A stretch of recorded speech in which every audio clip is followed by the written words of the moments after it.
The Living Doll by Marcus Williams. It was Halloween night, ironically close to midnight, and all the trick-or-treaters had long since gone home. Even our neighbors across the street had stopped playing their cheesy Halloween sound effects tape. You know, the one with creaking doors and cackling witches. It was just me and my cousin Q sitting in the living room, the house eerily quiet after the evening's festivities. My younger cousin, only about 4 years old, had left her doll lying face down on the floor before heading to bed. It was one of those creepy baby-alive dolls with the moving eyelids that always gave me the chills.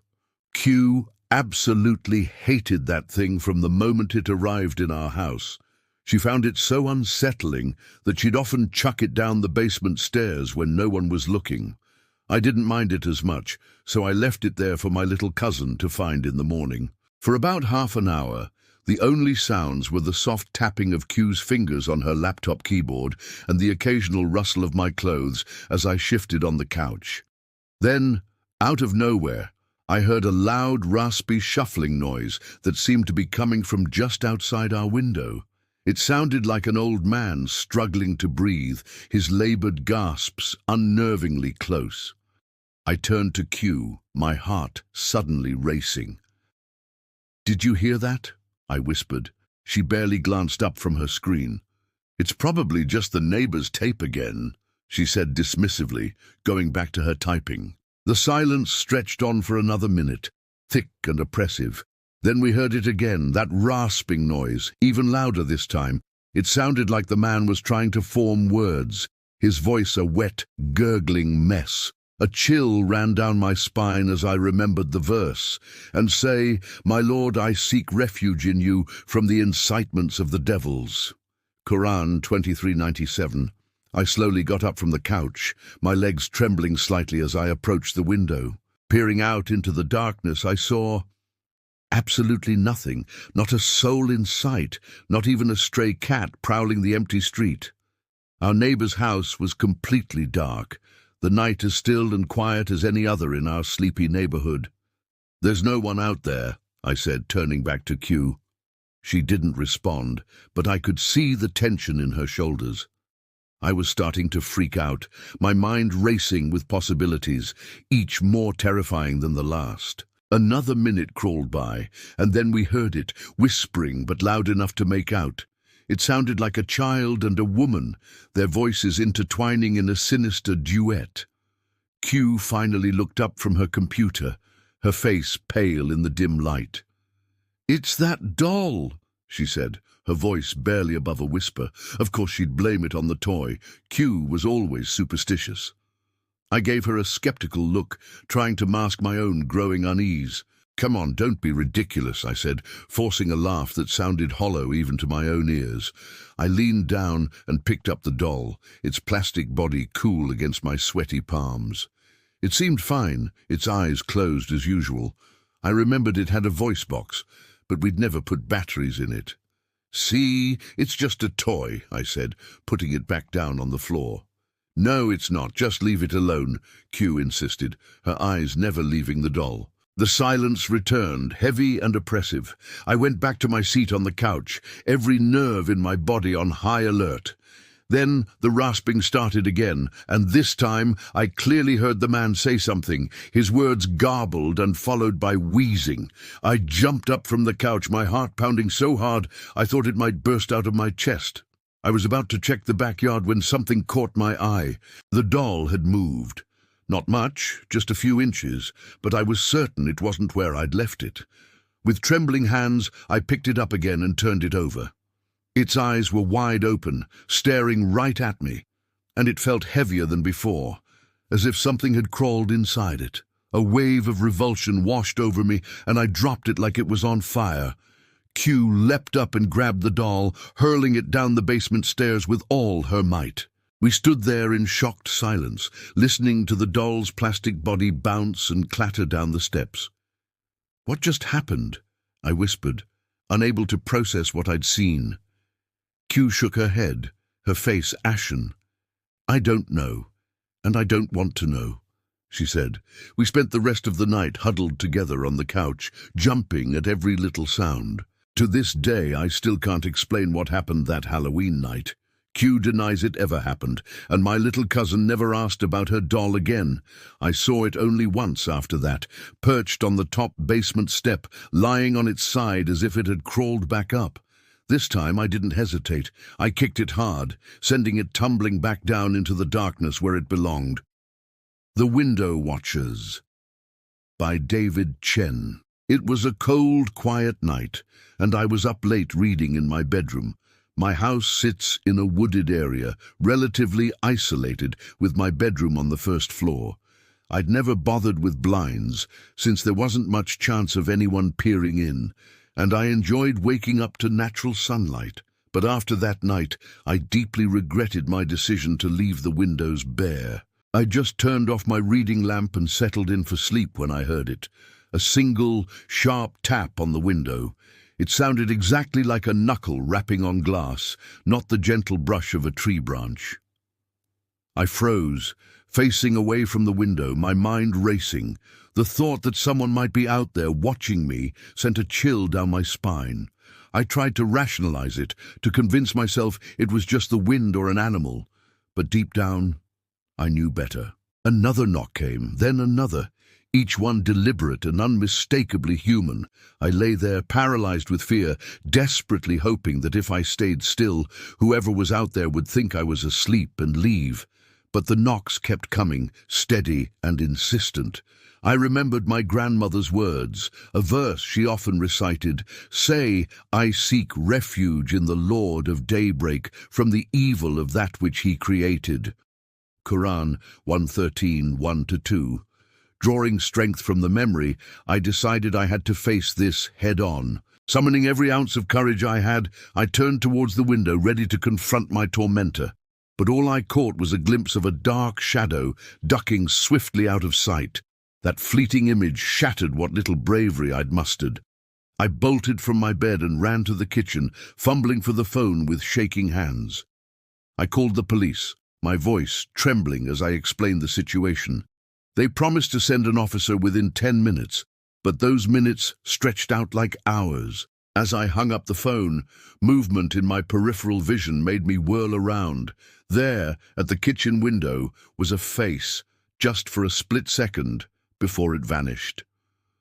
My blood ran cold as the realization hit me.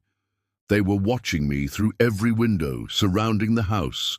I was trapped, exposed on all sides. The shrill ring of the phone nearly made me jump out of my skin.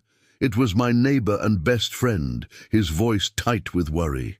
He'd seen 3 people dressed in black sneaking onto my property earlier, one of them carrying something that glinted in the moonlight, something sharp. My panic reached new heights as I processed this information. Not just one watcher, but 3, and at least one of them was armed. I raced upstairs to the bathroom, the only place I knew I couldn't be seen. The sound of steady, rhythmic knocking at the front door filtered up to me, each tap like a hammer blow to my frayed nerves. It couldn't be the police. They would announce themselves, wouldn't they? I huddled in the corner, praying for salvation, every second an eternity of terror. Then suddenly the knocking stopped. In its place came a thunderous banging, followed by a voice shouting, "Police!" Relief flooded through me, but it was short-lived. By the time the officers entered and secured the house, my mysterious watchers had vanished into the woods. How many were there? What did they want? These questions haunted me in the days that followed, as I installed blinds on every window and jumped at every shadow. To this day, I don't know who they were or why they chose my house. Were they planning to rob me, or did they have something far more sinister in mind? The uncertainty is almost worse than knowing. Sometimes, on quiet nights, I still feel eyes on me, watching from the darkness beyond my windows, and I wonder, will they come back? And if they do, what will happen when the blinds can't protect me anymore? The Neighborhood Stalker by Jimmy Rodriguez. My parents split up when I was young, and I ended up living with my dad. Being an only child, the neighborhood kids were my only chance to hang out with people my age. That's how I met Tom, this kid who lived on the corner of our block. I was out riding my bike one day when he came up and invited me to shoot some hoops. It seemed a bit odd, but I went along with it. Tom was quite a bit older. I was 12 and he was 16. As we hung out more, I learned he was also an only child living with his dad. At first, I thought we had a lot in common. I gave Tom my number, and he'd call to hang out. Sometimes he'd come over to play video games, but then things started getting weird. He'd call non-stop, leaving annoyed messages if I didn't pick up. He'd call 5 or 6 times before showing up at my door. When my dad was home, he'd make me hang out with Tom, even though I told him the guy creeped me out. I'd end up biking to Tom's house, pretending to listen while he rambled on about nonsense. The kid never shut up.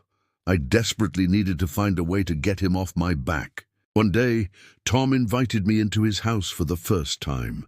Every fiber of my being screamed not to go in, but I felt trapped. The second I stepped inside, a foul, putrid odor assaulted my senses. Clothes were strewn everywhere, broken glass littered one corner, and what looked like coffee stains marred the walls. It was the most disgusting place I'd ever seen. Suddenly, a huge, shady-looking man emerged from another room. He fixed me with such an intimidating glare that I found myself backing away instinctively. Tom introduced him as his father. The man just grunted and stomped off. At that moment, it became crystal clear. This kid was seriously disturbed. I had to get away from him for good. I couldn't stand being in that house another second. I blurted out some lame excuse about forgetting a doctor's appointment. The smile slowly faded from Tom's face, replaced by an expression of extreme anger. He didn't say a word, just stared at me with this unnerving, dead-eyed look that made my skin crawl. I bolted out of there and ran all the way home, my heart pounding in my chest. To my dismay, the door was locked. I fumbled with my key, desperate to get inside, only to find my dad wasn't home.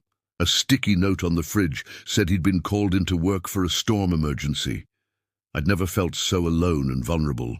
That night, as I was checking my email before bed, my blood ran cold.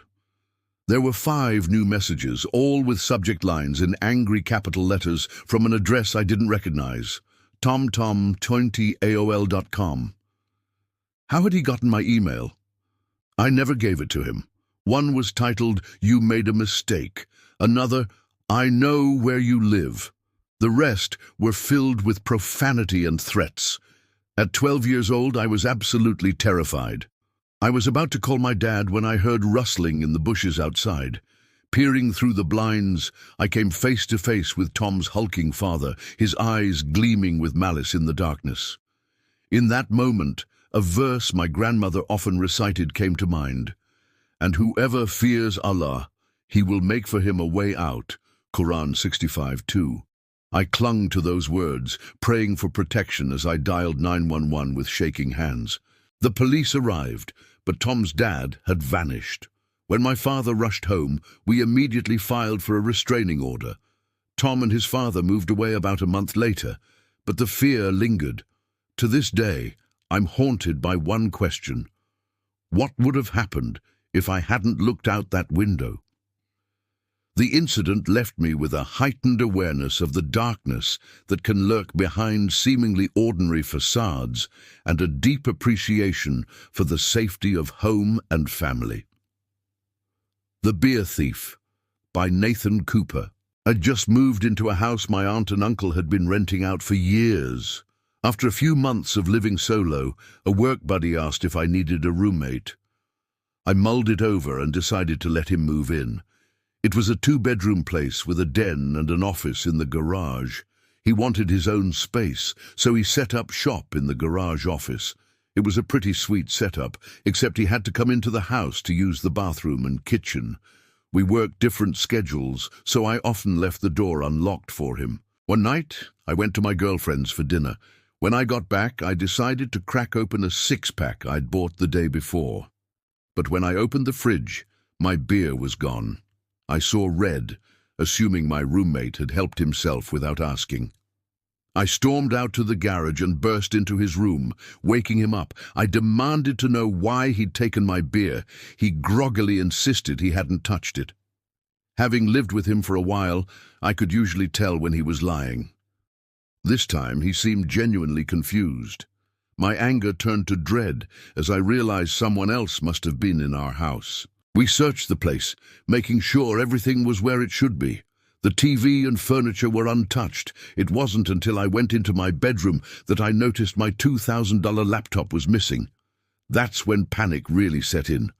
My buddy called the cops while we scoured the house and yard, desperately hoping we'd just misplaced the beer and laptop. As we searched, I couldn't shake the feeling of violation. Someone had been in our home, our safe space, while we were away. It brought to mind a hadith I'd once heard: faith is a restraint against all violence. Let no believer commit violence. Sahih al-Bukhari. The contrast between that teaching and the reality of what had happened made the situation feel even more unsettling. We weren't entirely alone in the house, though. There was a separate room that had been added on years ago for my aunt's dying mother. After she passed, they'd rented it out to a strange woman. She was still living there when we moved in, and my aunt and uncle had their suspicions about her. They thought she was into drugs, which became pretty obvious to us too. She acted erratically, and we'd hear bizarre noises coming from her end of the house at all hours. Things got even weirder when her brother moved in a few months after we did. It was a one-bedroom suite, so we figured he must be crashing on the couch. But this guy was on another level of strange.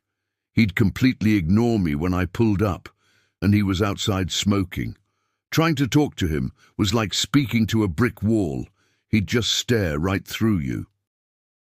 One night, he even asked my roommate if he could score him some drugs. The whole situation had me constantly on edge, never fully relaxed in my own home. That night of the break-in, we went out to the garage and spotted bare footprints in the snow. They led from their suite door to our garage. Suddenly everything clicked. We started pounding on their door, yelling that we knew it was them. Someone inside peeked through the curtain, making brief eye contact with me. That split-second look still gives me chills when I think about it. It was a gaze devoid of empathy or remorse, the eyes of someone who saw us not as people, but as targets. The cops finally showed up and took our statement. They searched the house but found nothing. We showed them the footprints and explained about the drug-addicted neighbors. When the officers ran their names, they discovered the brother had an out-of-province warrant for breaking and entering. They knocked on their door for ages, identifying themselves as police, but got no response. Because the warrant was from another province and they couldn't prove he'd committed a crime here, the cops said there was nothing they could do. They left around 1 a.m. and we reluctantly went to bed, feeling utterly helpless. What I'd completely forgotten in all the chaos was that the door connecting our part of the house to their suite could only be locked from their side. As I drifted off to sleep, exhausted and on edge, I heard footsteps outside my door. There were a few loud bangs, and then my doorknob started shaking violently. In my half-asleep state, I assumed it was my roommate and ignored it. Thank God for my childhood habit of always locking my bedroom door at night. The next morning, I asked my roommate what he'd needed so urgently at 3 a.m. His confused response sent a chill down my spine. He'd slept through the night without getting up once. The realization of how close I'd come to danger hit me like a ton of bricks. What would have happened if I'd left my door unlocked? The thought still haunts me to this day. Needless to say, we moved out of that place within weeks. But the experience left me with a lingering unease, always wondering, who else might be lurking just beyond the walls we think keep us safe? The Party Stalker by Brandon Lewis. It happened on my friend's 21st birthday. We were throwing him a big party filled with alcohol, and the house was absolute chaos. There must have been 100 people crammed in there, most of whom I didn't even know. But even in all that madness, one shady character stood out. An older man was sitting in the corner of the room, just watching everybody drinking and dancing. At first, I didn't think much of it, figuring he was someone's dad or uncle. But as the night wore on and guests started trickling out, that man remained glued to his spot, alone in the corner. By the time more than half the guests had left, he was still there, unmoving. An uneasy feeling crept over me. I nudged one of my friends and asked if he knew who the guy was. He shook his head, looking just as confused as I felt. We decided to wait it out, hoping the stranger would leave with the last of the stragglers. Finally, when the house had emptied, we cautiously peeked into the living room. To our relief, the corner was empty. The man had vanished without a trace. Even though it wasn't my house, I felt an immediate wave of relief wash over me. That guy had given me the creeps all night. A few of us crashed there, and I ended up on the couch in the den. The alcohol made it easy to fall asleep, but staying asleep was another story. I jolted awake in the middle of the night, my throat parched and my bladder screaming. Stumbling to the bathroom, I took care of business before heading to the kitchen for some water. As I shuffled back down to the den, something made the hair on the back of my neck stand up. The sliding door to the coat closet across from the couch was slightly ajar. It had definitely been closed earlier. My heart started racing as I squinted into the darkness, trying to make out any shapes inside. A chill ran down my spine as the image of that creepy man from earlier flashed in my mind. The thought of him hiding in that closet, watching me, made my blood run cold. I lay frozen on the couch, every muscle tense, straining my ears for any sound. In that moment, a verse my grandmother used to recite came to me.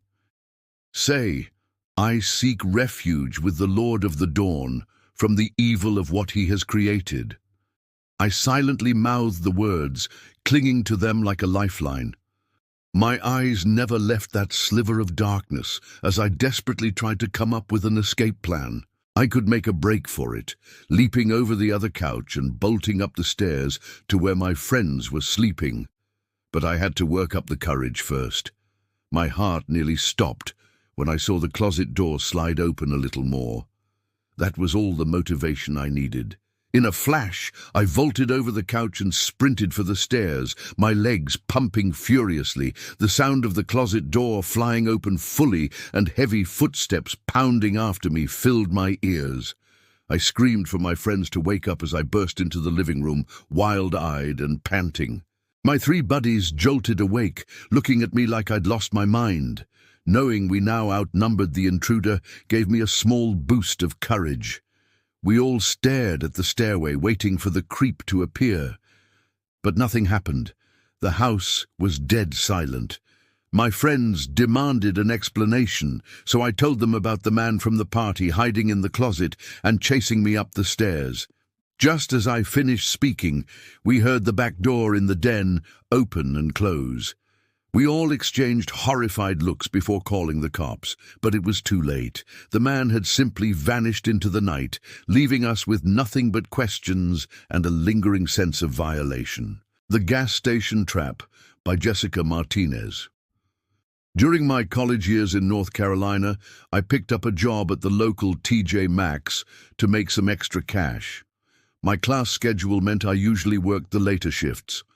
One night, around 11:30, I was heading to my car after closing up. We always left as a group with the security guard watching from the sidewalk to make sure we all got to our cars safely. As I approached my vehicle, I heard another car pull up behind me. The hairs on the back of my neck stood up as I turned to see a woman with a teenage girl in the passenger seat. The woman rolled down her window and launched into a story about how they'd just come to town to visit family, but were out of gas and had no money. She asked if I could spare a few dollars. I told her the truth. I never carry cash. But instead of leaving, she looked at me with an intensity that made my skin crawl and hurriedly asked if I'd get in their car and go to the gas station to buy them about $10 worth of gas. Alarm bells were going off in my head. As I stammered out another refusal, I noticed the daughter hadn't taken her eyes off me the entire time. She was licking her lips and wringing her hands in a way that sent chills down my spine. My instincts were screaming at me to get out of there. I suddenly remembered a hadith my mother often quoted: "Leave that which makes you doubt for that which does not make you doubt." In that moment, those words gave me the clarity I needed. Without hesitation, I turned and bolted back towards the store, where the security guard was still standing. They had pulled up so close behind my car that I would have been trapped if I'd tried to leave. As I ran, I could hear the engine of their car revving. My heart was pounding in my ears as I gasped out what had happened to the guard. He immediately started walking towards their car, his hand on his radio. But before he could reach them, they peeled out of the parking lot, tires screeching. As I watched their taillights disappear into the darkness, I couldn't shake the feeling that I'd narrowly escaped something truly sinister. The guard called the police, but they never found the car or the women. To this day, I can't help but wonder what would have happened if I'd gotten into that car. The memory of that girl's dead-eyed stare and compulsive lip-licking still haunts my nightmares. The Office Intruder, by Kevin Turner. Working the night shift always sucked, but it was the only time that worked with my schedule. I was usually the only person on my floor, possibly in the whole building. There was always an eerie feeling to being in such a big space with most of the lights out and absolutely no one around.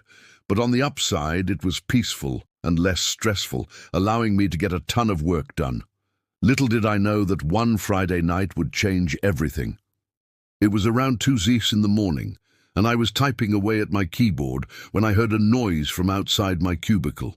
At first, I brushed it off as just the building settling, but then I heard something that made my blood run cold, the unmistakable sound of a computer starting up.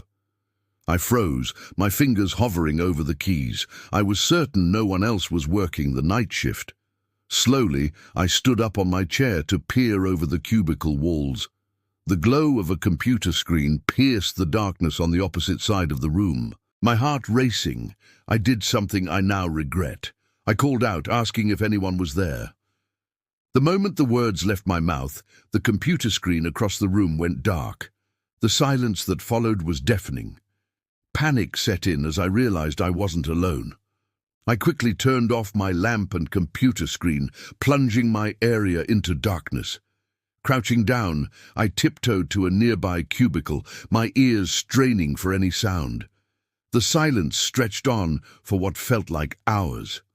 Finally, convinced the coast was clear, I began to inch my way towards the exit. As I reached the opening near the stairs and elevators, my worst fears were confirmed. There, crouched behind a plant in the corner, was a man dressed entirely in black. My heart plummeted as I spotted him, but he didn't seem to realize I'd seen him. In that moment of terror, a verse from the Quran flashed through my mind. "And whoever fears Allah, He will make for him a way out." Taking a deep breath, I turned towards the stairway door, forcing myself to move casually. There was no way I was risking the elevator. I gently opened the door and stepped into the stairwell, my nerves on edge. I'd barely made it down 2 flights when I heard the door above me slam open. Manic, echoing footsteps thundered down the stairs. Adrenaline surged through me as I raced down the remaining flights, the sound of pursuit growing louder with each second. I burst through the lobby doors and out into the night, not daring to look back. To my relief, my pursuer didn't follow me outside. With shaking hands, I called the police and my boss. The cops searched the building top to bottom but found no one. All I could tell them was that the intruder wore all black. I tried to stick it out, working nights for another week with extra security measures in place, but the fear never left me. Every shadow, every creak of the building sent my heart racing. I couldn't shake the feeling of being watched. In the end, I switched to day shifts. But even now, years later, I can't work late in an empty office without remembering that night and wondering, what if I hadn't noticed him in time? The thought of what could have happened still keeps me up at night. The Midnight Intruder by Robert Hayes. It was 4 a.m. on a Saturday night. I woke up to my stomach rumbling, and nothing is worse than trying to sleep on an empty stomach. So I got out of bed and made my way to the kitchen to make a sandwich. But immediately, I noticed that the cabinet was open. I'm always super obsessive over closing everything I open, so I couldn't believe that I had done that. I found it more odd than most people would. That's just how I am. Most people would shut the cabinet and forget about it. But I went as far as investigating around the house for any unwanted guests. There was nobody in any of the closets I checked, but when I went down to the den, the back door was wide open. I was certain now that someone had been in my house. My heart started racing, and I could feel sweat forming on my palms. I somehow had the balls to step outside and turn on the patio light. That's when I saw him, somebody sitting in one of the patio chairs. He looked at me with a blank expression and got up slowly. He looked filthy, almost homeless. His hair was down to his shoulders, matted and greasy. He started walking closer to me. I couldn't tell what his intentions were, and I kind of just stood there, almost taking him as harmless. The crunch of gravel under his feet seemed deafening in the silent night. I remembered a verse my grandmother used to recite and say, "My Lord, I seek refuge in you from the incitements of the devils." But before I could finish the thought, he suddenly lunged at me. I barely had time to shut the door and lock it, my fingers fumbling with the latch in panic. We stared each other down for 10 seconds through the glass. His eyes were wild, almost feral. I could see my own terrified reflection in the door, pale and shaking. It felt like an eternity before I finally realized I should be taking that time to call the cops. I ran to the kitchen to get the phone, my bare feet slapping against the cold tile floor. As I was dialing, I noticed when I got back that he was already gone. The patio was empty, with only the gentle sway of leaves in the night breeze. I still called the cops, but nothing was ever found of the man. To this day, I double-check every lock before bed, haunted by the memory of those wild eyes staring at me through the glass. The Phone Stalker by Tyler Morrison. This is a very weird story that took place a few months ago. I still live in the same house this happened in. I have an electrical outlet under my bed that I used to charge my phone with. I leave my phone up on the ledge above my bed every night, usually using it as an alarm. However, something strange started happening on a Monday night in February. I woke up to my alarm clock blasting, only it was still dark out.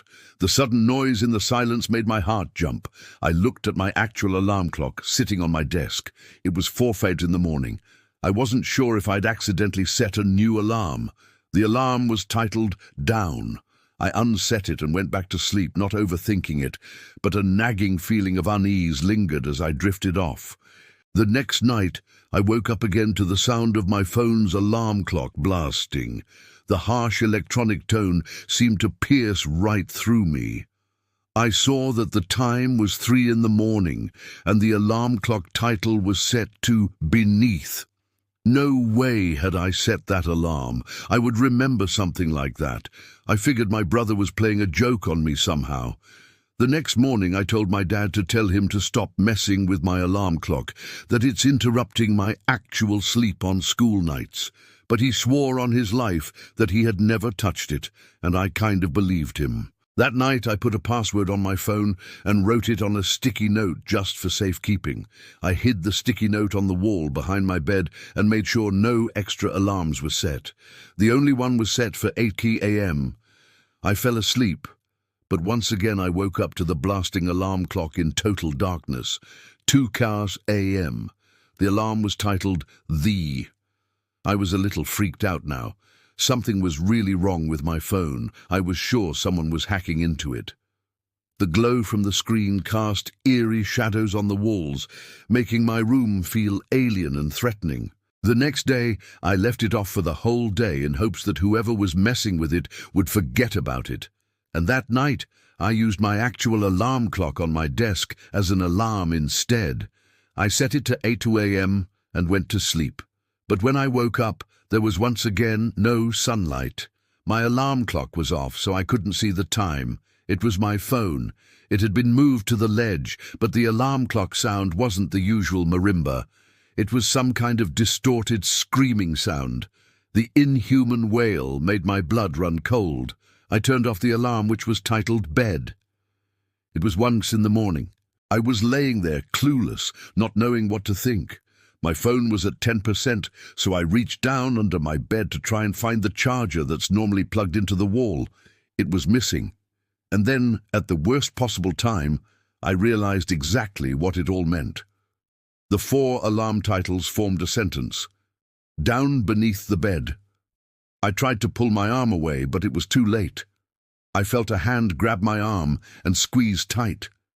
The fingers were ice cold and bony, digging into my skin.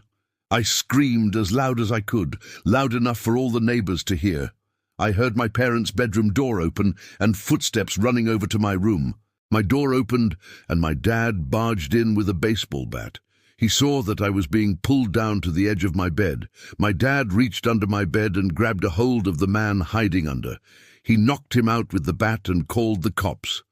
The sickening thud of wood against skull echoed in the room. As the adrenaline faded, I remembered a verse from the Quran. And we have already created man, and know what his soul whispers to him, and we are closer to him than his jugular vein. It was a chilling reminder of how vulnerable we truly are. The man clearly didn't plan that out, as he basically trapped himself under my bed. Police told us that he was a registered sex offender who had been arrested 10 times. He's extremely messed up in the head and clearly gains pleasure from messing with and scaring his victims. It scares me the most that he was in our house and under my bed for 4 days. Sometimes I still wake up in a cold sweat, feeling phantom fingers grabbing at me from the darkness beneath my bed. The Kidnapped Friend by Carlos Rivera. The most horrifying experience that ever happened to me didn't even directly happen to me. I have a friend that I'll call Ty. We would hang out, or at least text every day, but there was this one day that he didn't respond to any of my texts or calls. I went over to his house, which was a block away, to see if he was all right. I knocked and rang, but he didn't answer, which was weird because his car was there. I got the feeling he wanted to be left alone. But late that night, I got a FaceTime request from an unknown number. I cautiously answered it with the camera aimed away from my face. A face popped up on the screen, and it was Ty. I felt so relieved and showed my face. When I got a little better look at his face, I noticed he looked different, like a lot more tired and, I don't know, paranoid, I guess. And he was also in an unfamiliar room. The walls behind him were bare and grimy, casting strange shadows in the dim light. I asked him where he was and why he wasn't answering, to which he responded that he was fine and he was at home. I asked him whose phone he was using, and he just took a long pause before answering. He just blankly stared at the camera until finally answering that he was using his uncle's phone. That was really weird, but before I could question him further, he all of a sudden demands that I lend him $10,000 and that he'll pay me back. His voice cracked slightly as he said it, a tremor I'd never heard before. I can't help but laugh at this until I see that he's serious. More than just serious. His facial expression filled with what looked like worry. I asked him why the hell he needed so much money, and there was once again a huge pause with him, just staring into the camera. The silence was deafening, broken only by his ragged breathing. He finally says he has to go, and with that the call ended. It was probably one of the weirdest and most unnerving experiences of my life. I had never seen him act so weird. Something was clearly wrong with him, but it was late, and I figured I would just go over to his house tomorrow and talk with him. As I tried to sleep, a verse from the Quran kept repeating in my mind, and hold firmly to the rope of Allah all together, and do not become divided. I couldn't shake the feeling that Ty was slipping away from us. The next day, first thing in the morning, I went straight over to his house and rang the doorbell about 10 times. He didn't answer. I eventually gave it up as a lost cause. If he wanted to act sketchy, that was his problem. But late that night, around the same time, I received another FaceTime call from another unknown number. I answered it, and it was again Ty, but this time he looked like shit. His hair was a mess, he had a cut on his forehead, he had bags under his eyes. The cut looked fresh, a thin line of blood still visible. I didn't understand what the hell was wrong with him. He wouldn't tell me anything. He just kept demanding $10,000 to be paid to some random address, to which I kept telling him no. And then he said something that still haunts me. He said in a shaky, nervous voice, "Come on, don't point a gun at my back." It hit me like a bullet as he said this, accompanied with an ever so slightly twitch of his left eye, to which I interpreted as a wink. But then the call ended abruptly, and I can only imagine what was going to happen to him. The image of his terrified face, silently pleading for help, was seared into my mind. By some miracle, I remembered the address and sent the cops there right away. It was an old abandoned house on a basically deserted block, miles away from my house. They found Ty in the basement, beaten senseless and barely alive, but they got to him just in time. The sicko that did this to him was already long gone. Ty doesn't like to talk about it, but the most he told me was that he was walking home before everything went black and he woke up in a dark basement. The damp, musty smell of that basement still lingers in his nightmares, a constant reminder of those terrifying days. Sometimes I wonder if I could have done more, acted faster. The guilt of those lost hours haunts me, a reminder of how quickly our safe, normal lives can be shattered.